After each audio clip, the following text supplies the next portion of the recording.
Imagine कीजिए आप सुबह उठते हैं और सबसे पहले पानी पीते हैं। ऑफिस जाते समय रास्ते में एक बोतल खरीद लेते हैं। जिम में वर्कआउट करते समय भी उसी प्लास्टिक बोतल से पानी पीते हैं। दिन भर में शायद 3 से 5 बार आप प्लास्टिक बोतल से पानी पीते होंगे। लेकिन अगर मैं आपसे कहूं कि यह वही बोतल है जो धीरे धीरे आपके शरीर में ऐसे कण पहुंचा सकती है जिन्हें आप देख भी नहीं सकते और जो आपके शरीर के अंदर जाकर ब्लड, लंग्स और ब्रेन तक पहुंच सकते हैं, क्या आप यकीन करेंगे? आज पूरी दुनिया में हर साल लाखों करोड़ प्लास्टिक बॉटल्स बनाई जाती हैं। इनमें से ज्यादातर सिर्फ एक बार इस्तेमाल होती हैं और फिर फेंक दी जाती हैं। लेकिन असली सवाल यह है, क्या इन बोतलों से पानी पीना सच में सुरक्षित है? क्या प्लास्टिक बोतल से निकलने वाले माइक्रोप्लास्टिक्स और केमिकल्स हमारे शरीर को नुकसान पहुंचा सकते हैं? और अगर हाँ, तो हमें किस तरह की बोतल इस्तेमाल करनी चाहिए? आज की इस डॉक्यूमेंट्री में हम जानेंगे प्लास्टिक बॉटल्स का असली सच। माइक्रोप्लास्टिक्स क्या होते हैं, कौन कौन से हार्मफुल केमिकल्स पानी में मिल सकते हैं और एक्सपर्ट्स क्यों कहते हैं कि प्लास्टिक बोतल का इस्तेमाल कम करना चाहिए। तो चलिए शुरू करते हैं। आज जो पानी की बोतलें आप दुकानों में देखते हैं उनमें से ज्यादातर पेट प्लास्टिक से बनी होती हैं। पेट का पूरा नाम है पॉलीएथिलीन टेरेफ्थलेट। यह प्लास्टिक खास तौर पर इसलिए इस्तेमाल किया जाता है क्योंकि यह हल्का होता है, सस्ता होता है, आसानी से शेप में ढाला जा सकता है और ट्रांसपेरेंट होता है। इसी वजह से दुनिया भर की कंपनियां पानी और सॉफ्ट ड्रिंक्स के लिए इसी प्लास्टिक का इस्तेमाल करती हैं। अगर आप किसी प्लास्टिक बोतल को ध्यान से देखें तो उसके नीचे अक्सर एक ट्रायंगल सिंबल बना होता है। उसके अंदर लिखा होता है एक। यह कोड बताता है कि यह पेट प्लास्टिक है।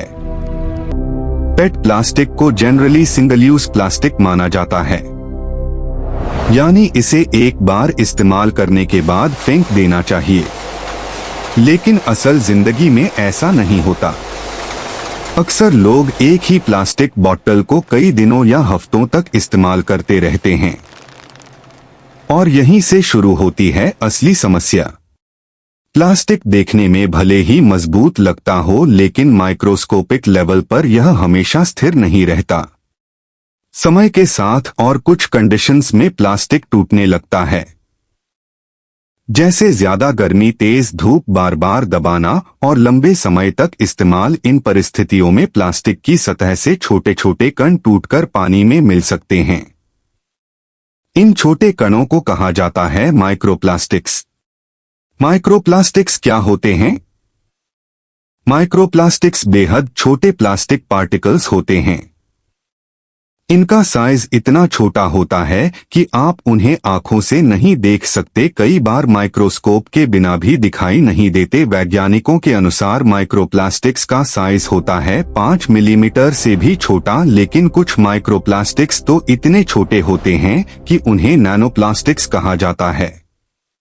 ये पार्टिकल्स इतने छोटे होते हैं कि पानी में आसानी से तैर सकते हैं और हमारे शरीर में प्रवेश कर सकते हैं।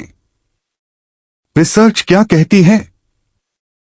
पिछले कुछ सालों में साइंटिस्ट्स ने माइक्रोप्लास्टिक्स पर कई रिसर्च की हैं। कुछ स्टडीज में पाया गया है कि बॉटल्ड वाटर में भी माइक्रोप्लास्टिक पार्टिकल्स मौजूद हो सकते हैं।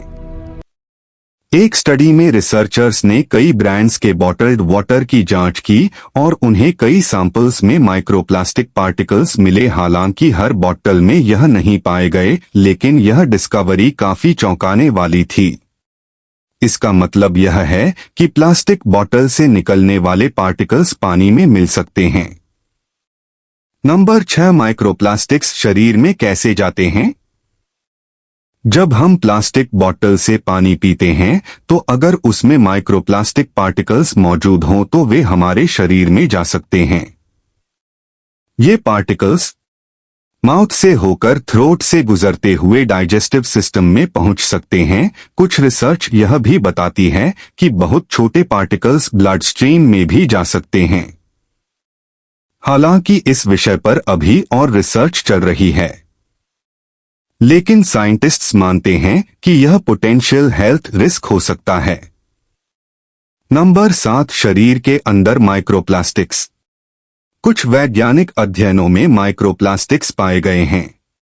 ब्लड सैंपल्स में, लंग्स टिश्यूज में और कुछ केसेस में ब्रेन टिश्यूज के आसपास भी। यह अभी पूरी तरह समझा नहीं गया है कि यह पार्टिकल्स शरीर को कितना नुकसान पहुंचाते हैं, लेकिन साइंटिस्ट्स इस विषय को लेकर चिंतित जरूर हैं। नंबर 8, प्लास्टिक बॉटल्स में मौजूद केमिकल्स।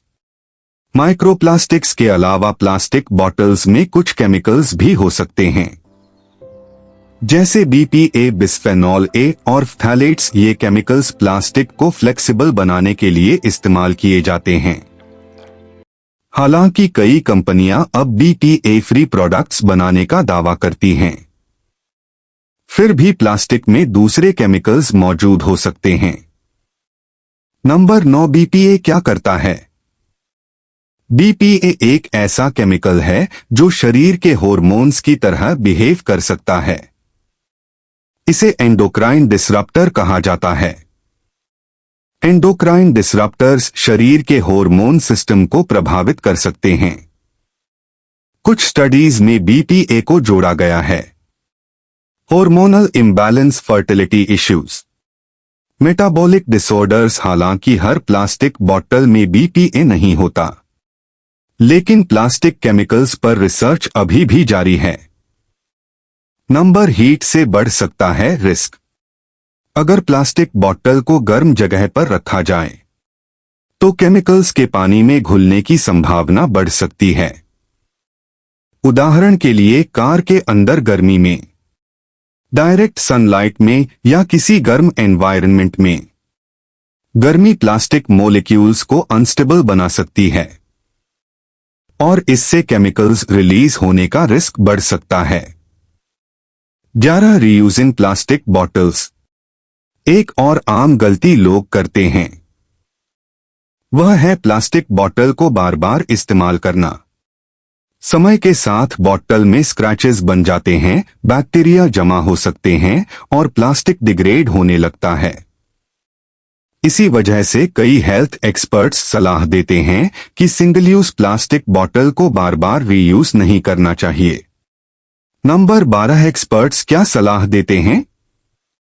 हेल्थ एक्सपर्ट्स कहते हैं प्लास्टिक बॉटल का ओकेजनल यूज ठीक हो सकता है, लेकिन रोजाना लंबे समय तक इस्तेमाल करने से बचना बेहतर है, खासकर गर्मी में या पुरानी बॉटल रीयूज करने से। नंबर 13, प्लास्टिक बॉटल के ऑल्टरनेटिव्स। अगर आप प्लास्टिक बॉटल का इस्तेमाल कम करना चाहते हैं तो कई बेहतर विकल्प मौजूद हैं, जैसे steel bottle. Stainless steel bottles durable होती हैं और लंबे समय तक चलती हैं। Glass bottle, glass inert material होता है, इससे पानी के साथ केमिकल रिएक्शन होने की संभावना बहुत कम होती है। कॉपर बॉटल, भारत में पारंपरिक रूप से कॉपर वेसल्स का इस्तेमाल पानी रखने के लिए किया जाता, हालांकि इसका उपयोग भी सही तरीके से करना जरूरी है। Number 14, environmental impact. Plastic bottles का एक बड़ा नुकसान पर्यावरण पर भी पड़ता है।